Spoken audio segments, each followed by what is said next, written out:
Lição 9. Uma família nada perfeita. Texto áureo. Não erreis. Deus não se deixa escarnecer, porque tudo que o homem semear, isso também se fará. Gálatas 6, verso 7. Verdade prática. Tudo que os membros da família plantarem, colherão. Essa é uma lei universal de Deus que pode ser constatada na própria natureza. Leitura bíblica em classe. Segundo Samuel 3, 2 ao 5 e segundo Samuel 5, 13 ao 15 e 12 e 10. E a Davi nasceram filhos em Hebrom. Foi o seu primogênito Amon de Ainoã, a Jezreelita, o segundo Quileabe de Abigail, mulher de Nabal. O terceiro, Abisalão, filho de Maca, filho de Talmai, rei de Gesur. E o quarto, Adonias, filho de Agite. E o quinto, Cefatias, filho de Abital. E o sexto, Itreão de Eglá, também mulher de Davi. Estes nasceram a Davi em Hebrom. E tomou Davi mais concubinas e mulheres de Jerusalém depois que viera de Hebrom. E nascera a Davi mais filhos e filhas. E estes são o nome dos que lhe nasceram em Jerusalém: Samua, e Sobabe, e Natã, e Salomão, e Ibá, e Elisua, e Nefeg, e Jafia, Elisama, Eliada e Elifete. Agora, pois, não se apartará a espada jamais da sua casa, porquanto me desprezaste e tomaste a mulher de Urias, o heteu, para que te sejas por mulher. Assim diz o Senhor: eis que suscitarei da tua mesma casa o mal sobre ti, e tomarei tuas mulheres perante os teus olhos, e as darei ao teu próximo, o qual se deitará com tuas mulheres perante este sol, porque tu o fizeste em oculto, mas eu farei este negócio perante todo o Israel e perante o sol. Então disse Davi a Natã: pequei contra o Senhor. Introdução. A despeito de ter sido um grande rei e líder em Israel, Davi não foi o mesmo com o pai. Nesta lição, estudaremos as consequências que uma família pode sofrer quando os pais não assumem os papéis que Deus espera deles. A história dramática dos pecados da família de Davi pode nos fazer refletir e tem muito a nos ensinar. Veremos que essa família não era funcional e, por causa das omissões do rei, presenciou episódios de incesto, rebelião e morte. Primeiro ponto: o rei Davi e sua grande família. Primeiro subponto: Davi, o ungido por Deus. O livro de 1 Samuel mostra a decadência do reinado de Saul e o processo da escolha de Deus a respeito de um homem segundo o seu coração, para assumir o lugar do primeiro rei de Israel. Assim, Deus levou Samuel à casa de Jessé, pois ali havia separado o novo rei ungido de Deus, Davi.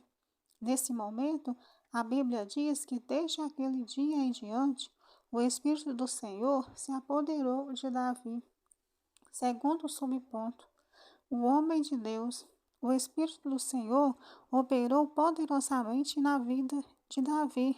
Não havia dúvida de que Deus o capacitara para desempenhar a importante missão na monarquia de Israel: reunificar a nação. Ao longo dos capítulos 2 de Samuel, constatamos que o rei Davi foi bem-sucedido em seu propósito. Paulatinamente, as tribos foram reconhecendo a sua autoridade real. Assim, Davi unificou a monarquia e foi vitorioso em tudo que o Senhor era com ele para realizar. Terceiro subponto: a grande família de Davi. Entretanto, a despeito de o rei Davi ter sido ungido por Deus e o homem segundo o seu coração, ele entendeu que podia ter várias esposas e concubinas.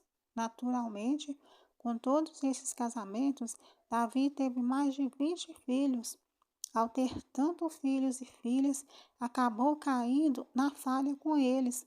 Ele priorizou apenas os assuntos do reinado de Israel como principal atividade, suas conquistas territoriais com muitas guerras, e esqueceu-se de que tinha famílias espalhadas em vários lugares. Seus filhos tornaram-se problemáticos em suas vidas pessoais.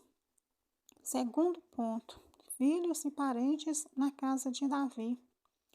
Primeiro ponto, Tamar era filha de Maca. Esta era filha do rei Talmai de Gesur e mãe de Abisalão. E este, portanto, irmão de Tamar, uma mulher bonita e virgem. Sua beleza atraiu a Amon, seu meio-irmão, o filho primogênito de Davi, com Ainoã.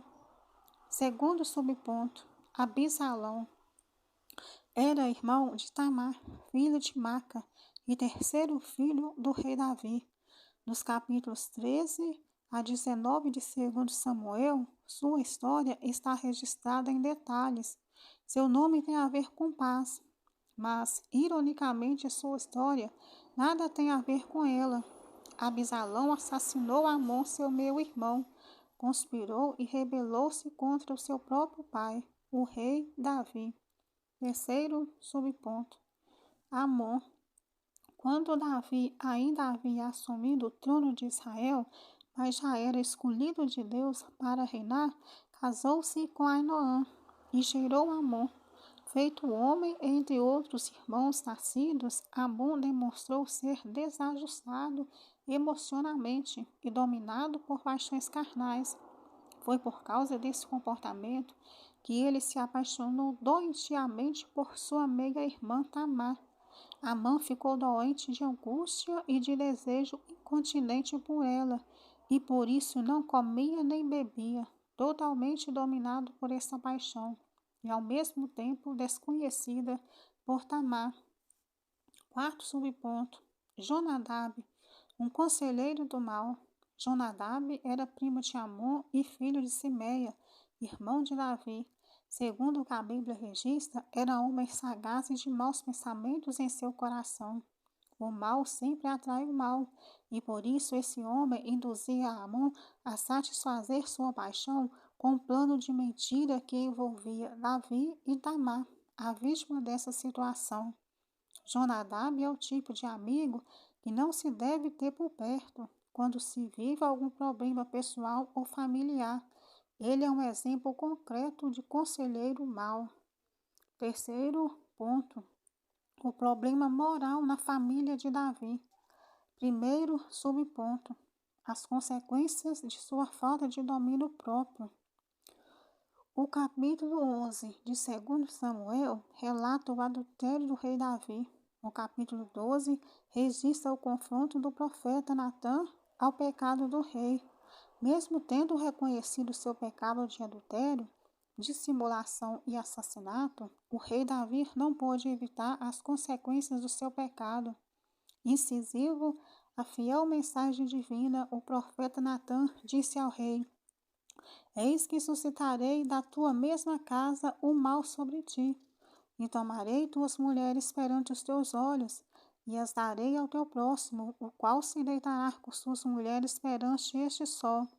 Assim, não demorou muito para que um dos filhos coabitasse com as concubinas do próprio pai e envergonhasse publicamente em Israel. Segundo subponto, incesto e morte na família. Outro caso alarmante foi o pecado de incesto do filho mais velho de Davi contra a própria irmã Tamar.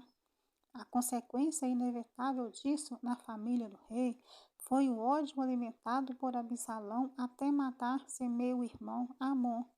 Como vingança pelo abuso que sua irmã Tamar sofreu, o relato de Amon e Tamar está repleto de sagacidade, de sutileza e de mentira, a fim de atrair a inocente Tamar para um laço indigno, tudo muito doentio e pecaminoso. Depois de ter se deitado com sua meia-irmã, humilhando-a, Amon desprezou completamente. E o rei Davi? O que fez? Nada. Soube do fato, irou-se, mas nada fez contra Amã.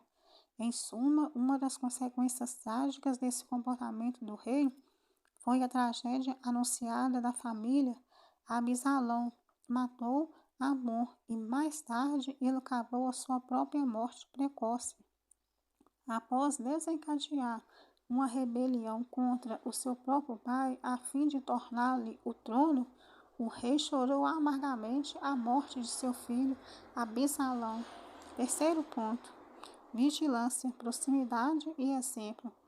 Essa história do problema moral na família de Davi ensina a todos os pais a respeito da importância da vigilância, da proximidade e do exemplo na família.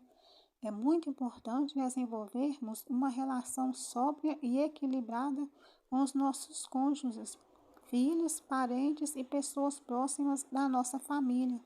Infelizmente, nós somos livres de deparar-nos com problemas morais difíceis na família.